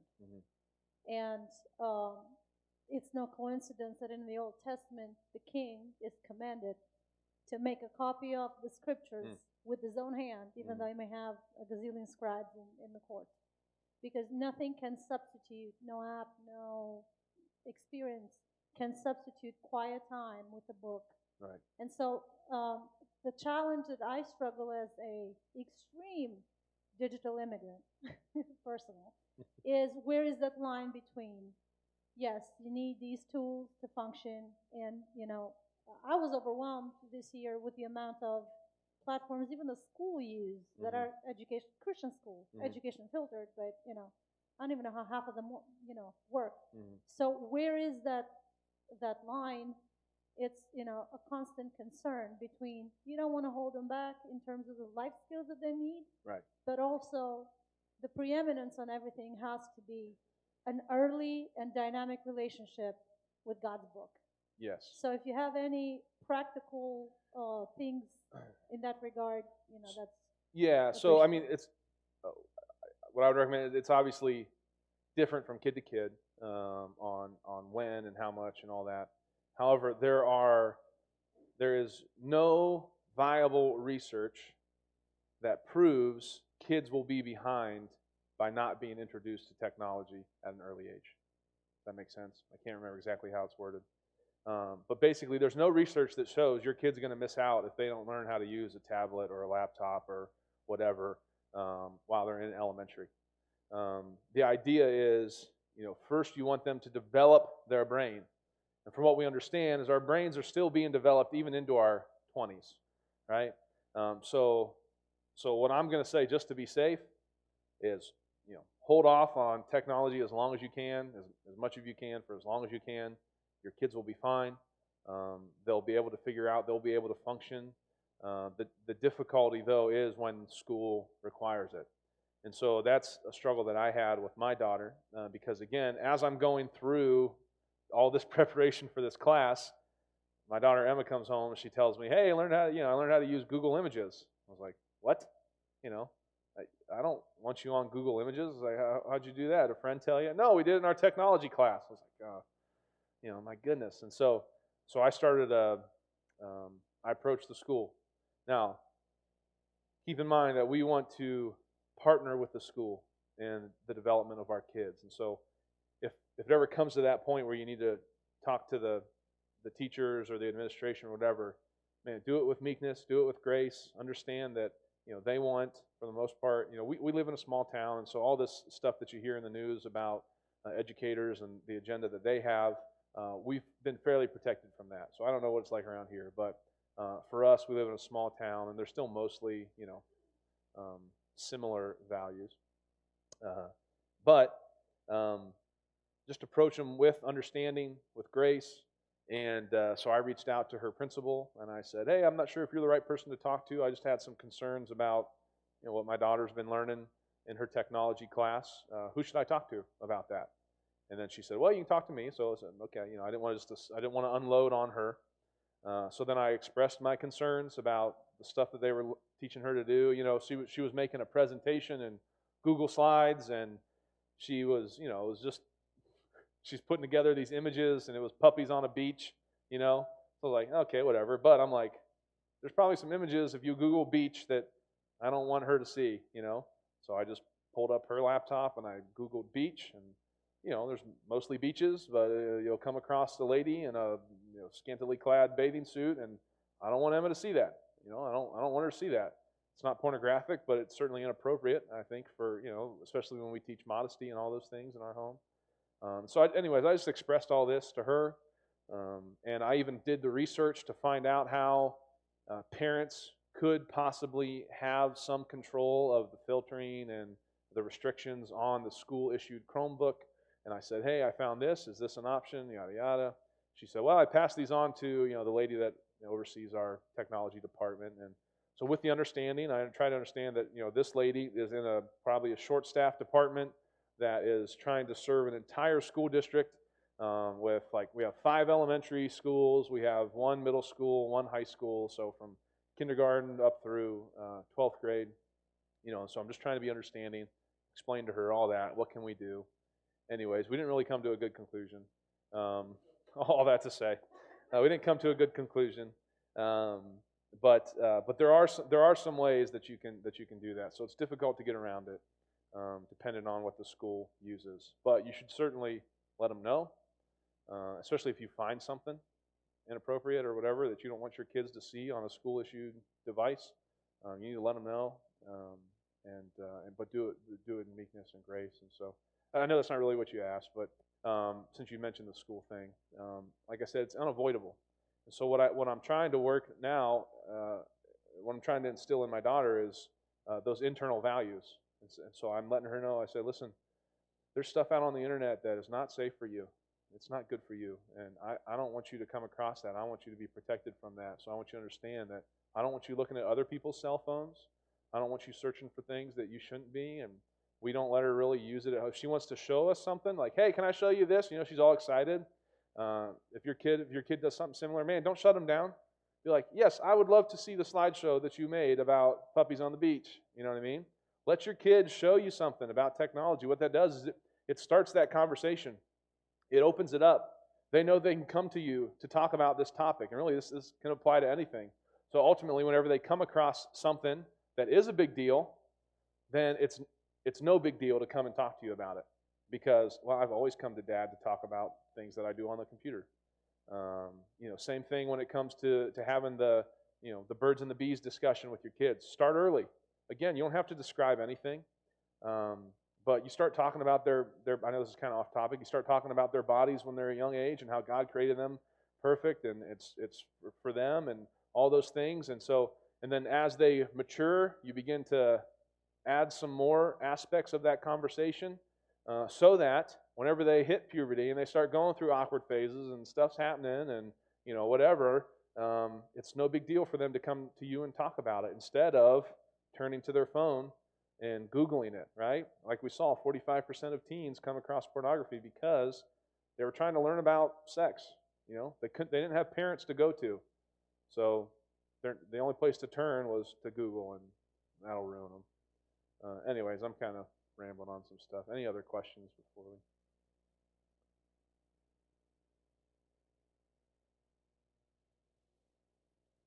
Yep. Oh, were you just waving?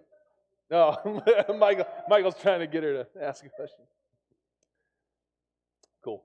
Well, listen, if you do have any questions, I'll be down here. I'll be happy to talk, or out there, I don't know, whatever's happening. We'll be around here for a little bit. Once you get a part of that Facebook group, you'll be able to find me. I'm happy to answer any questions if I can.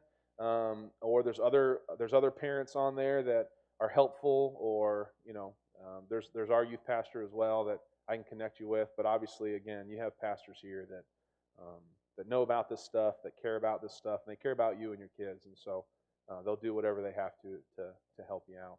But why don't I go ahead and pray, and then is there anything else, buddy? No? All right, let's pray. Lord, we come to you one more time today, and again, just thank you for our time together. And Lord, it's just overwhelming. It really is. When we look at all the issues that our kids face, and I hate it for our kids. I hate it for what it's doing to them. I hate it for what it does to you, Lord. We know it breaks your heart. It breaks our heart. So God, again, one more time, we just ask you for protection over our kids. Keep them from that wicked and evil influence that is out there looking for them to corrupt them. They're trying to mold their minds into something that will really mess them up for years to come. So Lord, just help us to be faithful. Help us to be good stewards of these kids that you've blessed us with. Help us to teach them your word, your plan, your design. And let that be what lays the foundation for their understanding in those areas for the rest of their lives. We need your help, Lord. We ask these things in your name. Amen. That's it, everybody. Thanks again for being here. Thanks for having me down here with you. It's been fun. If you've got kids, if you don't mind, go ahead and pick them up, and then feel free to come back in, hang out, give your kids some coffee and cookies, and